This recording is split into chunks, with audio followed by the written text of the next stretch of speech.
여름에 물놀이를 많이 하는데 물놀이 할 때 물에 빠진 사람을 건지는 몇 가지 원칙이 있다고 합니다. 첫 번째는 사람이 물에 빠지면요, 건지러 가는 사람은 꼭 튜브나 끈을 자기 몸에 메고 들어가는 게 좋다고 합니다. 전문적으로 구조를 배우지 않은 한은 실제로 빠진 사람을 건져내는 건 쉽지 않기 때문에 자기 몸에 튜브가 있어야 된다는 거예요. 근데 튜브나 줄이 없으면, 두 번째로 이렇게 손이 좀 닿을 듯하다고 절대 손을 뻗어서 건지면 안 된답니다. 자기 옷을 번져서 던져야 돼요. 옷통을 벗어가지고 옷을 잡도록 해야지, 만약 손을 잡도록 하면 이게 서로 빠질 수 있기 때문에, 그리고 또 길이도 짧기 때문에 이렇게 옷을 벗어서 이렇게 던지는 게 좋다고 해요. 근데 튜브도 없고 옷을 던질 우통도 없는 거예요, 남자분들 같은 경우에는.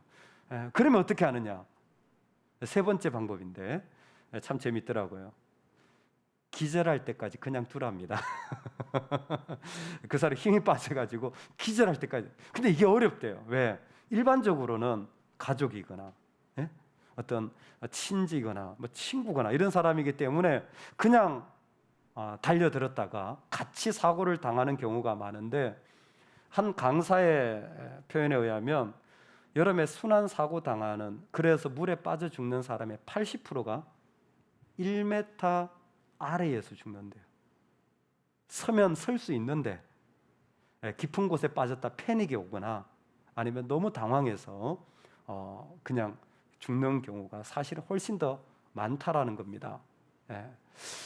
여러분, 기절할 때까지 그냥 두시기를 주의 이름으로 축원합니다.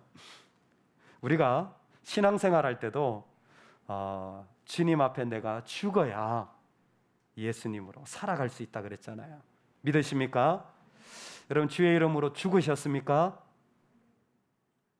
죽으셨어요? 완전히 죽으셨어요? 완전히 죽은 거 맞아요? 확인해 봐야 돼요. 확인해 봐야 돼요. 오늘 우리는 중요한 두 가지 구별을 합니다. 하나는 바알을 섬기는 대상과 하나는 하나님을 섬기는 대상이에요. 바알 선지자 450명, 아세라 선지자 400명을 갈멜로 데려와라. 엘리야는 아합에게 호기롭게 얘기합니다. 갈멜은 전통적으로 시돈과 두로와 시돈 사이, 두로와 시돈은 바로 바알의 본거지를 말하는 곳이죠. 바로 그곳에 갈멜이 위치해 있는데, 그곳에 850명을 데리고 와라. 내가 그들과 대결을 하겠다라는 것입니다. 이때 분명하게 선명하게 보여지는 자리가 하나예요. 여러분, 오늘 우리의 삶의 자리에 바알과 하나님을 구별할 수 있기를 축원합니다. 바알과 하나님 뭐가 다를까요? 바알은요, 이렇게 얘기합니다. 내가 잘 먹고 잘 살면 돼. 바알은 제일 중요한 게 내가 잘 먹고 잘 사는 거예요. 그래서 바알을 섬기는 자들은 우리 가정이 잘 먹고 잘 사는 게 제일 중요해요. 바알을 섬기는 자들의 특징이에요. 다른 거 다 필요 없어요. 내가 복만 받으면 돼요. 내가 복만 받으면 돼요. 이스라엘이 바알을 섬겼더니 희한한 일이 일어났어요. 희한한 일이 일어났어요. 베델과 단에 우상을 세웠어요. 바알 신상을 세웠어요.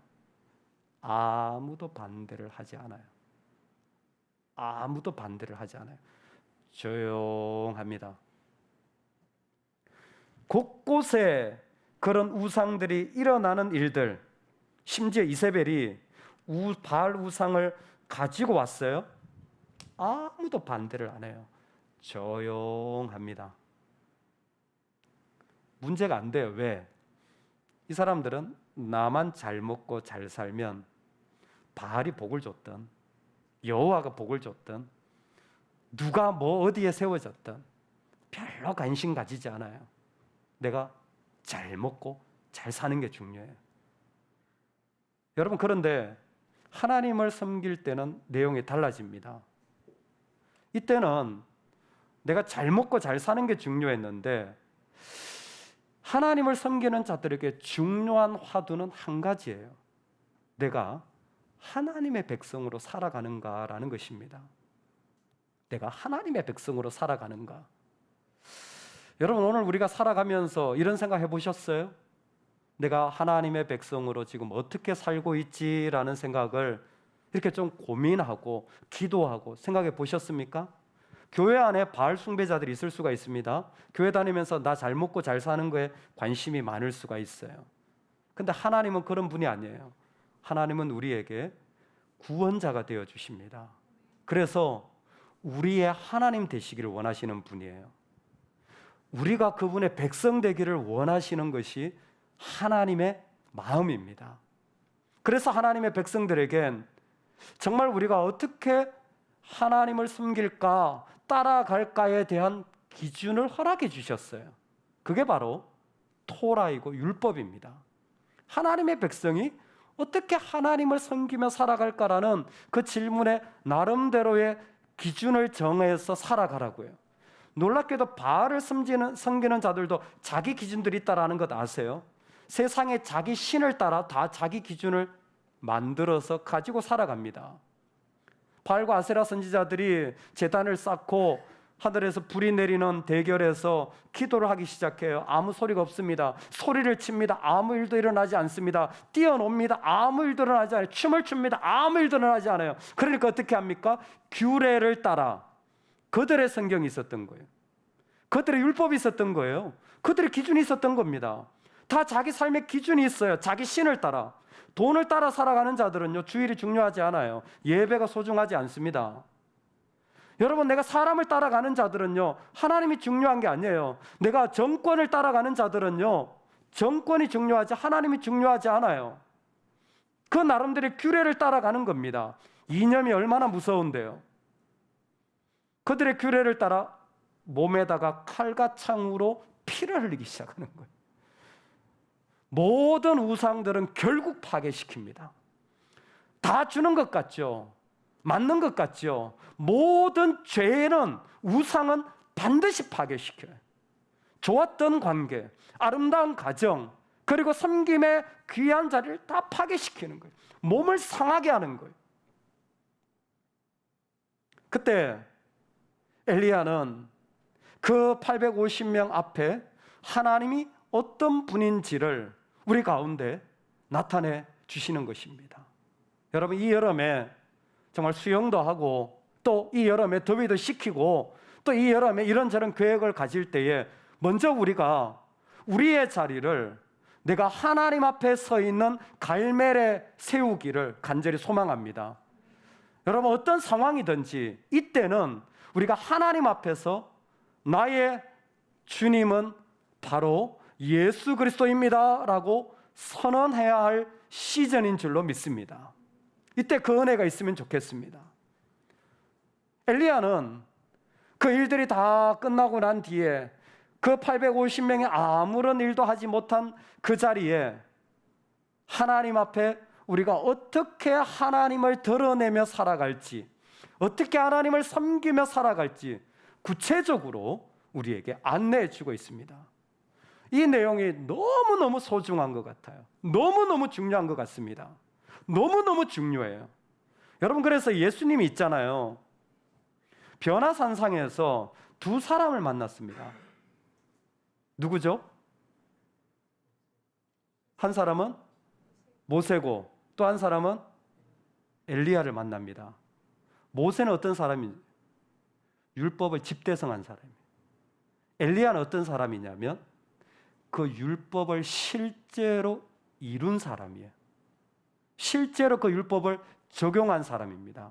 그래서 말라기에 보면요, 이 예수님이 오시는 길을 예비하는 자로 엘리야 같은 자가 올 것이라. 그래서 세례 요한한테, 세례 요한이 그 사역을 할 때 사람들이 세례 요한한테 하는 질문이 뭐죠? 당신이 오실 엘리야입니까? 이렇게 질문하는 거예요. 왜? 엘리야는요, 그 율법을 가장 제대로 보여준 샘플입니다. 엘리야는 진짜 하나님이 계시다라는 것을 보여준 샘플이에요. 말라기 시절 마지막 때가 되면요, 사람들이 성전이 세워져 있는데도 불구하고 이방 여인들과 우상의 결혼을 하게 됩니다. 그리고 우상을 섬기는 일들이 많아져요. 10의 1을 드리지를 않아요. 다 도둑질합니다. 그리고 자기 번영을 위하여 번성을 쫓아가는 일들이 있어요. 그때 엘리야를 호출하는 거예요. 하나님이 말씀 가운데 우리를 엘리야 앞에 세우는 것은 다른 게 아닙니다. 이때에 우리가 진짜 중요하게 서야 할 자리라는 것입니다. 그렇다면 엘리야가 보여준 하나님을 섬기는 법은 무엇입니까? 그가 보여준 첫 번째 방법은 제단을 세우는 것입니다. 우리 저를 따라서 한번 믿음으로 선포합시다. 믿음의 제단을 세우자. 예배의 제단을 세우자. 섬김의 제단을 세우자. 여러분, 지금은 제단을 세워야 할 때입니다. 놀랍게도 이 엘리야가 그 어려움 가운데서 가뭄과 힘든 자리에서 제단을 그곳에 수축하게 됩니다. 그런데 제단을 수축한 모습이 대단히 독특하고도 도전이 되어져요. 그 제단이 어떤 제단이냐면 물론 믿음의 제단입니다. 그런데 오늘 성경에 보니까 그 제단을 무너진 여호와의 제단이라고 그랬어요. 무너진 여호와의 제단이라는 거예요. 여러분, 그럼 다른 말로 하면 이미 갈멜의 이전에 제단이 있었다는 겁니까? 없었다는 겁니까? 있었다는 거예요. 갈멜이 어디라고요? 두로와 시돈 지역이라니까요. 예루살렘에서 한참이나 떨어진 지역이에요. 바알의 본거지입니다. 그런데 그 어렵고 그 힘들고 그 아픈 자리에도 이전에 하나님의 백성들이 뭐예요? 예배했다라는 거예요. 이전에 그곳에서 하나님을 부르짖었다라는 겁니다. 그런데 이제 그 일들이 다 사라졌다라는 거예요. 그렇게 부르짖고 그렇게 기도하던 자들이 무너졌다라는 겁니다. 그 자리에 지금 다시 제단을 쌓고 있는 거예요. 여러분, 우리가 정말 힘들어 본 자리들을 누구나 다 가지고 있을 겁니다. 그 자리가 얼마나 하나님 앞에 귀한 자리인지 몰라요. 그래서 사실 하나님은 엘리야에게 이 850대 1의 갈멜산의 전투 이전에 한 가지를 경험하게 하는데, 그게 뭐냐면 사르밧의 과부에게 가서 공개받으라는 것이었습니다. 가뭄이 3년 6개월 동안 비가 오지 않아가지고 땅이 쩍쩍 갈라지는 때에, 양식도 하나도 없고 마실 물도 없는 때에 혼자 힘겹게 살아가는 그 과부에게, 그에게 가서 뭐예요? 양식을 받아서 먹으라는 거예요. 아마 인간적인 양심이 있었다면 정말 다른 사람한테 가도 그 과부한테 못 갈 거예요. 생산 수단도 없고 그 아들하고 가니까요, 마지막으로 그거 먹고 죽으려고 했는 거예요. 그럴 정도로 비참하게 힘든데, 그런데 뭐예요? 놀랍게 그 사르밧의 과부가 그 마지막 양식을 엘리야에게 음식해서 섬기는 거예요. 그때 그 자리가 바로 하나님을 경험하는 자리가 되어져요. 그 스토리의 핵심은 떡반죽 그릇과 기름병이 찾는 게 기적이 중요한 게 아니에요. 그 자리에서 엘리야는 하나님이 역사하시는 것을 보게 되어진 거예요. 그 자리가 바로, 그 비참하고 어려운 자리가 바로 하나님을 알게 되는 자리가 되어진 거예요. 오늘 우리에게 하나님이 말씀하시는 것은 바로 그것입니다. 어렵고 힘든 이 자리에 제단을 세워라. 이 자리가 바로 우리를 새롭게 할 자리다. 아무리 어렵고 힘들더라도 그 자리에 내가 예배의 제단을 세워가면 그 자리가 하나님 앞에 너무 아름다운 자리로 될 거라는 거예요. 그래서 제단을 수축한다고 했는데, 이 수축한다라는 게 여호와 라파 들어보셨습니까? 라파, 치료하는 하나님, 바로 이거예요. 그게 치료의 자리라는 거예요. 어떤 치료냐? 여러분, 예배에 드리고 제단을 쌓는다라는 것은 우리의 오염을 잘라내버린다라는 것입니다. 하나님께 올 때에 내 안에 있는 더럽고 악한 것을 잘라내는 자리를 우리는 가질 필요가 있습니다. 할렐루야. 내 욕심으로 물던 자리, 내 음란함으로 물던 자리, 바알을 섬겼던 자리, 여러분 이 여름에 잘라버리시기 바랍니다. 여러분, 내가 타협했던 자리, 머뭇머뭇했던 자리, 도망쳤던 자리, 하나님과 훔친 자리, 불순종했던 자리 잘라버리시기 바랍니다. 아직도 주님 앞에 성화되지 않은 모습, 하나님 앞에 두려움도 모르고 거만했던 자리 잘라버리시기 바랍니다. 제단을 쌓아야 돼요. 여러분, 저 우상이 하나님을 함부로 대하는 것은 우리의 제단이 무너졌기 때문인 거예요. 제단을 수축한다라는 것은 그 가운데 오염되어진 모든 다른 만족, 다른 것으로 배부르게 하려던 마음들을 우리는 소독해내야 됩니다. 할렐루야, 할렐루야. 우리 마음에서 우리를 만족하게 하려고 했던 것들이 주의 이름으로 벗겨지기를 소망합니다. 그리고 그곳에 돌 12개를 세워요. 돌 12개를 세워요. 그 자리에 돌 12개를 세우는 거예요. 왜 12개입니까? 12지파를 의미하는 거예요.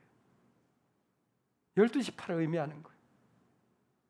참 재미있는 것은 이것도 참 이게 야곱의 전통이거든요. 야곱이 에서를 만나고 나서 하나님의 부름을 받아가지고 야곱아 베델로 와라.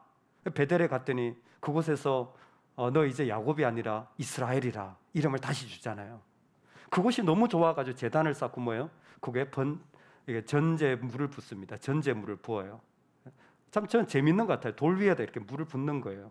그래서 여기에 12돌을 세웠을 때 어떤 사람들은 돌 위에 다 물을 부었을 거다라고 해석하는 사람도 있어요. 우리 본문에는 없어요. 근데 그런 전통이 남아 있습니다. 돌 위에다 야곱이 물을 부었기 때문에 저는 가끔 한번 해보고 싶어요. 이렇게 돌 위에다 물을 부으면 어떤 모습이 될까? 왜 그런 겁니까? 12개의 돌을 왜 세웠습니까? 12지파기 때문에 이스라엘로 하나 되어야 되기 때문에 하나님의 교회가, 공동체가, 하나님의 나라가 세워져야 되기 때문이에요. 특징적인 것은 사실 엘리야는 북이스라엘에서 사역했던 선지자입니다.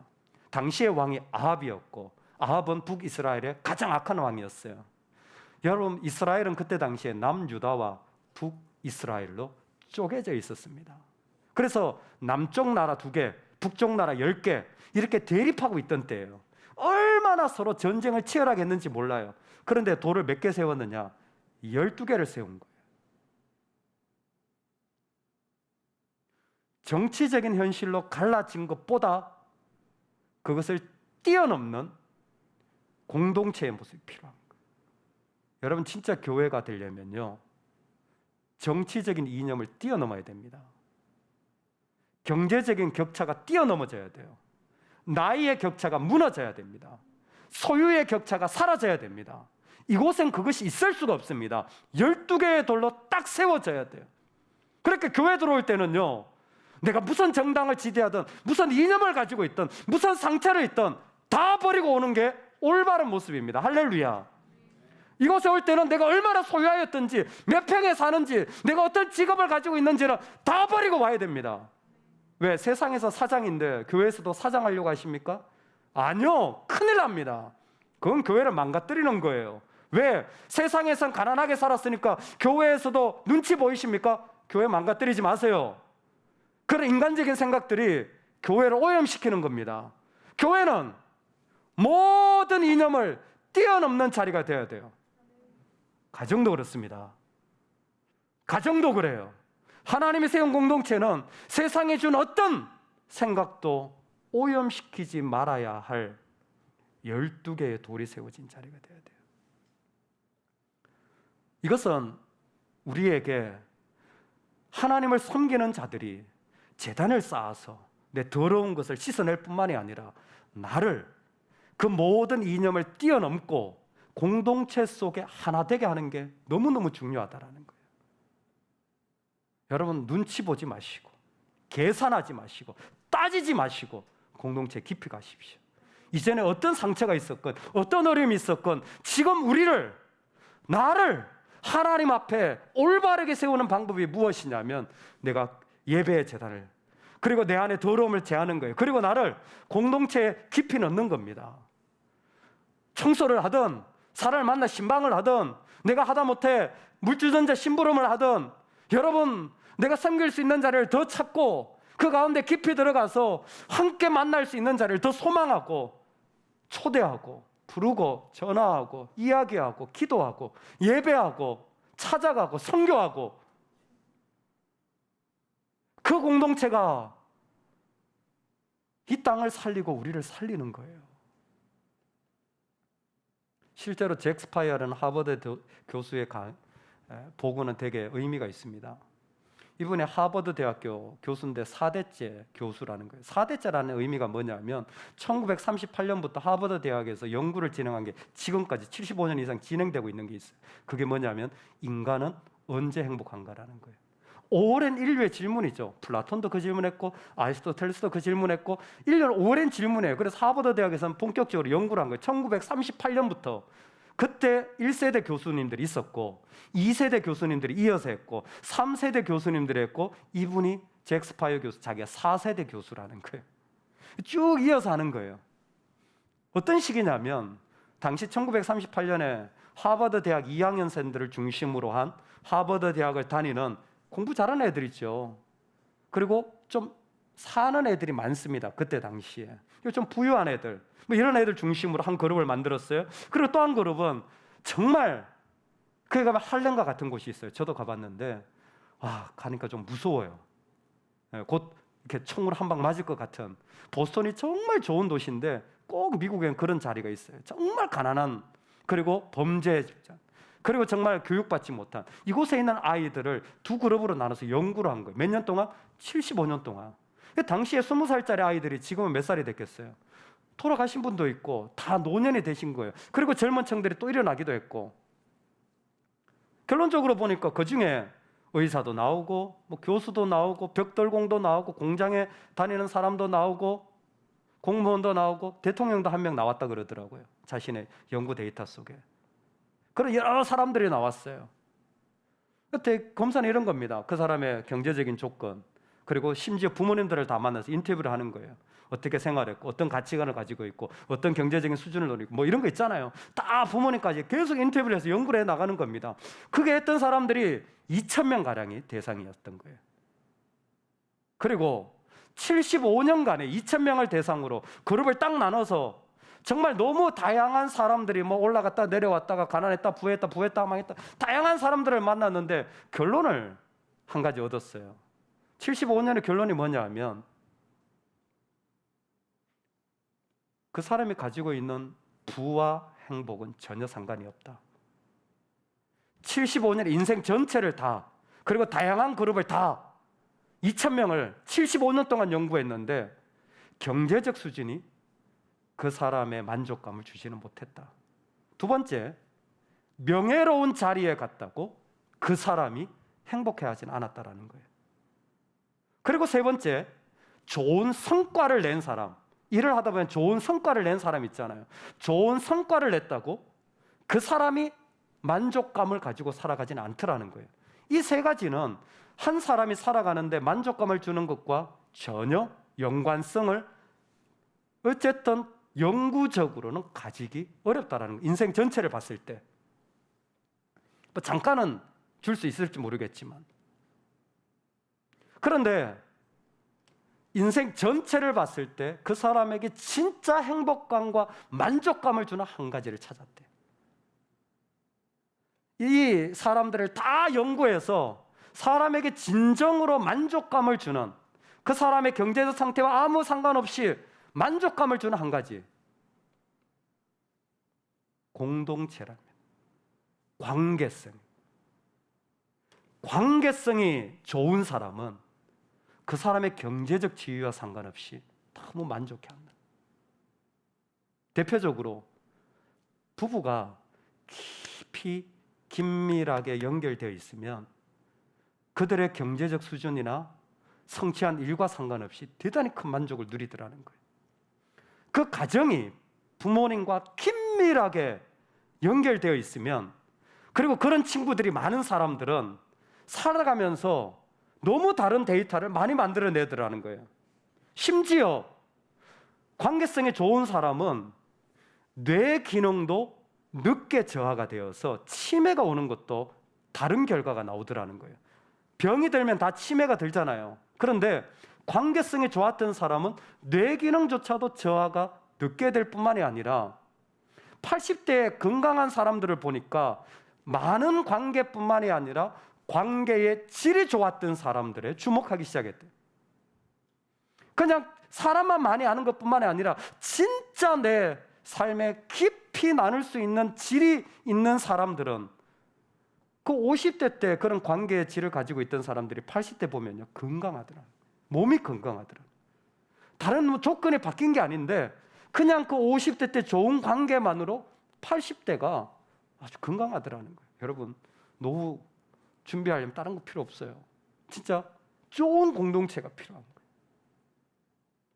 그러며 질문하는 거예요. 당신이 진짜 의지할 만한 사람들이 있습니까? 라는 거예요. 그 연구의 지금 결론이, 당신이 진짜 의지할 만한 가족, 당신이 진짜 의지할 만한 친구들, 당신이 진짜 의지해서 소속되어 있는 공동체가 반드시 인간에게 필요하다는 거예요. 12돌을 세운 것은 무너져가는 세상 속에 하나님의 사람들이 진짜 감사하게 살아갈 자리를 세운 은혜의 자리입니다. 하나님은 지금 그 일들에 우리를 초대하고 계신 것입니다. 어떻게 하나님을 섬기느냐? 제단을 쌓아라. 그리고 12돌을 세워라. 그래서 공동체를 통하여 우리가 하나님 앞에 나아가기 시작할 것이다. 그리고 또 하나 마지막으로 엘리야를 통해 하나님이 말씀하시는 것이 있다면, 여러분, 우리가 하나님을 섬기는 데 있어서 제단을 쌓을 뿐만이 아니라 또 하나는 아는 것이 달라져야 합니다. 아는 것이 계속 달라져야 합니다. 하나님을 아는 것들이 달라지는 인생이 되시기를 주의 이름으로 축원합니다. 여러분, 작년보다 올해 하나님을 아는 것이 더 달라져야 내가 하나님께 더 가까이 나가고 있는 거예요. 아는 것이 달라져야 하는 거예요. 사렙다의 과부가 사실 이 엘리야를 섬기면서 했던 고백이 이렇게 고백했습니다. 여인이 엘리야에게 이르되 내가 이제야 당신은 하나님의 사람이시요 당신의 입에 있는 여호와의 말씀이 진실한 줄 아노라. 예, 그게 기적이 중요한 게 아니라 그 안에 알게 되어진 것이 있는데, 그게 무엇이냐면 바로 이 엘리야가 누구인지, 하나님이 누군지 알게 되었다라는 거예요. 근데 그 이야기가 그대로 지금 오늘 이 선지자들과의 대결 속에, 우리가 살아가는 시대 속에 그대로 있다라는 거 아세요? 우리 36절 37절인데요 우리 같이 한번 읽어보겠습니다. 36절 37절입니다 시작. 저녁 소재 드릴 때에 이르러 선지자 엘리야가 나아가서 말하되 아브라함과 이삭과 이스라엘의 하나님 여호와여, 주께서 이스라엘 중에서 하나님이신 것과 내가 주의 종인 것과 내가 주의 말씀대로 이 모든 일을 행하는 것을 오늘 알게 하옵소서. 여호와여, 내게 응답하옵소서. 내게 응답하옵소서. 이 백성에게 주 여호와는 하나님이신 것과 주는 그들의 마음을 대륙히심을 알게 하옵소서 하매, 주님 알게 해주세요. 아는 게 너무너무 중요한 거예요. 알지 못하는 자들은 그냥 넘어가요. 그런데 알게 된 자들은 그 가운데 놀라운 하나님의 그 자리로 더 나가는 사람들이 되어지는 거예요. 정말 저는 계속 신기하게 한 주 동안 묵상되어진 것이 열문둥병자입니다. 예수님 앞에 열문둥병자가 치료를 받았는데 9명은요 다 가버리고 1명만 예수님 앞에 감사한 거예요. 저는 아무리 생각해도 신기해요. 어떻게 똑같이 문둥병의 치료를 받았는데 9사람은 갔고 1사람 왔느냐? 1사람이 잘했다라는 게 아니라 9사람도 나름대로 이유가 있었을 거 아닙니까? 여러분, 문둥병에 걸렸으면 하지 못한 일이 얼마나 많았겠어요. 친구도 못 만났죠, 같이 밥도 못 먹었죠, 여행도 못 해봤죠, 자기 일도 못 해봤죠. 얼마나 하고 싶은 게 많겠어요. 못했을 때 그런 리스트들이 생기잖아요. 자기 나름대로 리스트를 만들었겠죠. 버킷리스트 같은 거 있잖아요. 얼마나 좋습니까? 내가 노후가 되면, 시간이 나면 우리 다 그런 거 만들잖아요. 다 그렇게 생각하잖아요. 내가 이 직장만 그만둬봐라, 돈만 더 생겨봐라, 그것만 생겨봐라, 다 그러고 있잖아요. 다 9명 같은 거예요. 그런데 똑같은데 왜 1명은 예수님께 갔지? 근데 이 사람은 또 똑같이 말할 거예요. 아니, 내 고침 받았으니까 예수님께 가는 거지. 설명할 길이 없어요. 하나님을 아는 사람은 하나님께 갑니다.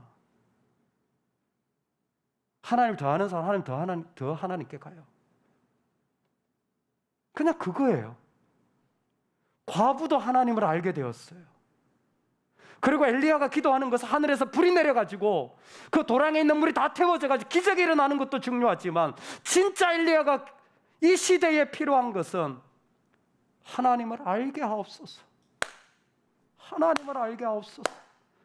하나님이십니다. 하나님이 이곳에 계십니다. 왜? 하나님이심을 알면 하나님께로 가기 때문에, 하나님이심을 알면 그 하나님께로 드리기 때문에, 그 하나님이심을 알면 그쪽으로 내 삶을 옮겨 나가기 때문입니다. 하나님께 나아가는 삶을 위하여 하나님을 알게 하옵소서. 세상을 살다 보면 우리 마음이 그렇지 않습니까? 쪼그라들어요. 여러분, 마음이 쪼그라듭니다. 이스라엘은 참 신기한 사람들이에요. 정말 하나님을 믿었던 사람들입니다. 그 속에 진짜 하나님의 백성들이 있었던 것 같아요. 그래서 하늘을 보면서 마음이 쪼그라드는 마음을 느꼈어요. 뭘 보면서? 달을 보면서. 달이 보름달일 때는요, 이렇게 휘둥그하게 참 예쁘게 떠 있잖아요. 보름달. 제 아내 별명이 보름달인데 제가 보름달이에요. 근데 요즘은 좀 살이 빠져가지고 달이 작아지면, 제일 작아지면 점점 작아지면 반달이 됐다가 제일 작은 달을 뭐라고 하는지 아세요? 초승달이라 하잖아요. 초승달. 초승달이 뜨는 매달 1일 그들은 월삭이라는 축제의 날을 만들어 놨어요. 왜? 초승달이 제일 쪼그렁방탱이가 됐는데 그때부터는 뭐예요? 달이 커지는 거예요. 커지는 겁니다. 제일 작은 그날 달이 커지는 거예요. 새로워지는 거죠.